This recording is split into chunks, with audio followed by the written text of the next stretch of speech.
নমস্কার, আমার নাম ডক্টর অংশুমান মুখার্জি। আমি ফোর্টিস হসপিটালের পালমোনোলজিস্ট।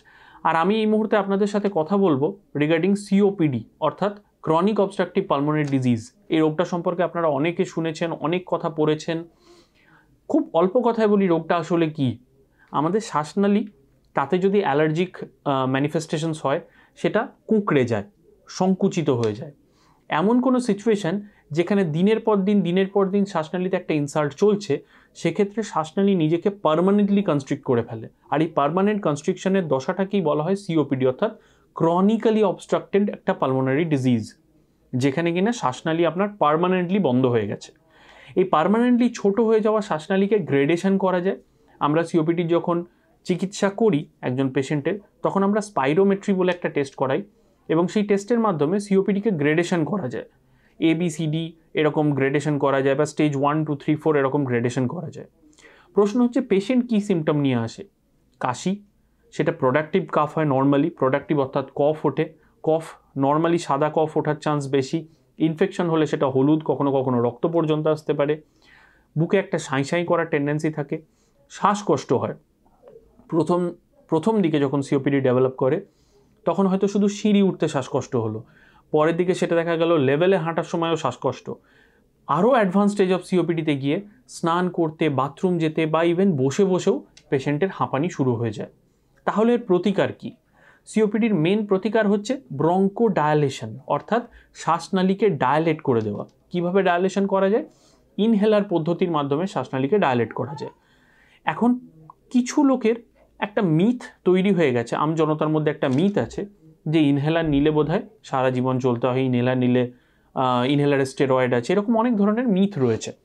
একটা জিনিস বলার, সহজ করে ভাবুন যে আমার চশমাটা, চোখের প্রবলেমে চশমাটাকে তো আমার হাঁটুতে পরে লাভ নেই, চশমা তো চোখেই পড়তে হবে।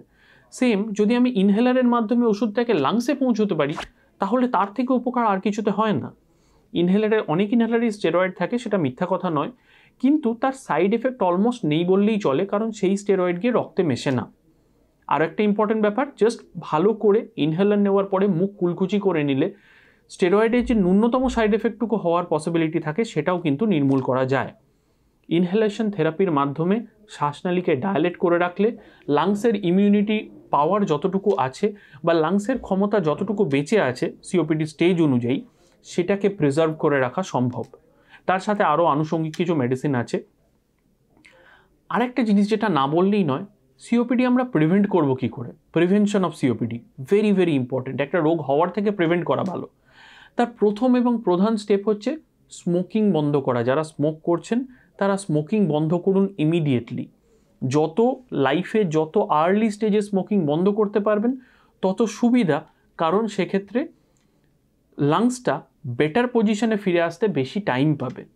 দ্বিতীয় কথা, যারা ধরুন এখনও গ্রামের দিকে উনুনে রান্না করেন, কাঠের বা কয়লার উনুনে রান্না করেন, চেষ্টা করুন সেটাকে যত তাড়াতাড়ি পারা যায় গ্যাসে কনভার্ট করে নেওয়ার।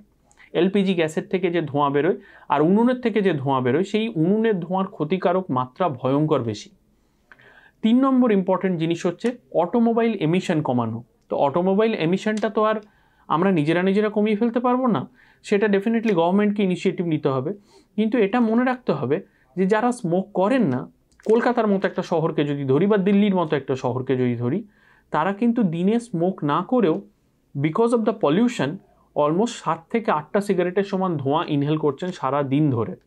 জীবনের শেষ প্রান্তে গিয়ে সিওপিডি ডেভেলপ করলো, 60 বছর বয়সে সিওপিডি ডেভেলপ করলো, আর আপনি বললেন আমি তো স্মোক করিনি, তখন কিন্তু এই পলিউশনটাই দেখা যায় মেন দায়ী। সেজন্য পলিউশন কমানোটাও আমাদের কাছে ইম্পর্ট্যান্ট।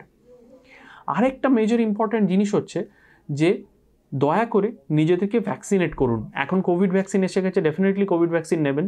সাথে ইনফ্লুয়েঞ্জা আর নিউমোনিয়ার ভ্যাকসিনেশন করতে ভুলবেন না, আপনার ডাক্তারবাবু আপনাকে সেটার ব্যাপারে গাইড করে দেবে। আর কি করবেন? মাস্ক পরে চলবেন, যাতে কি না যেগুলো দেখবেন ফিল্টার লাগানো মাস্ক হয় সেগুলো পলিউশনের জন্য ভালো। নর্মাল N95 মাস্ক বা 2টো করে সার্জিক্যাল মাস্ক পরলে সেটা কোভিডের জন্য ভালো। যারা মর্নিং ওয়াক বা ইভিনিং ওয়াক করেন তারা খুব ভোরবেলা বা খুব সন্ধেবেলা ওয়াকিংয়ে বেরোবেন না, একটু রোদ উঠলে বেরোন।